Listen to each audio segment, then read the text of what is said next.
Welcome ටු තරුවාට්. එන්න යමු මාත් එක්ක සීගිරියේ. අඩි 600ක් විතර උස ලෝකයේ 8 වෙනි පුදුමය වුණු සීගිරිය ගැනයි මේ කතාව.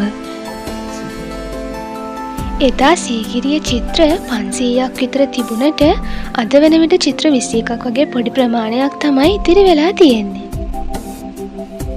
ඉතින් මේ චිත්‍රවල තියෙන විශේෂත්වය තමයි මිනිස් ප්‍රමාණයට වඩා තරමක් කුඩා වුණු සුකුමාර ලලනාවන්ගේ ඉකිටියෙන් උඩ නග්න රූපය පමණක් සිතුවම් කර තිබීම.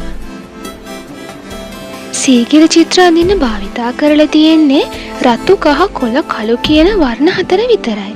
ඉතින් ඒ කාලේ තීන්ත පින්සල් තිබුණේ නෑනේ. ගොකටු කිරේ රණවරා වගේ ගස්වල යුෂ භාවිතා කරලා තමයි වර්ණ හදාගෙන තියෙන්නේ. ඒ වගේම වැටකෙයියා කෙටි වලින් තමයි පින්සල් හදාගෙන තියෙන්නේ.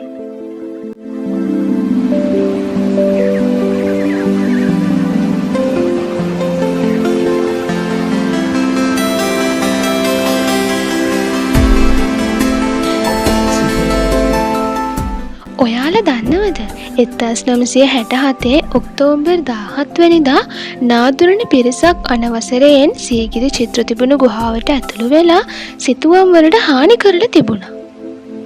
ඒ අය චිත්‍රවල කොළපාට තීන්ත ගාලා උල් වලින් නැනලා විනාශ කරලා තිබුණා. කොහොම වුණත් 1967 වසරේ පුරාවිද්‍යා දෙපාර්තමේන්තුවේ රසායනික අංශය විසින් සීගිරි චිත්‍ර නැවත ප්‍රතිසංස්කරණය කරලා තිබුණා. නමුත් අද වන විට නම් සීගිරියේ ඉතිරි වී තිබුණ සිතුවම් 21ද ක්‍රමයෙන් විනාශ වෙමින් තියෙනවා.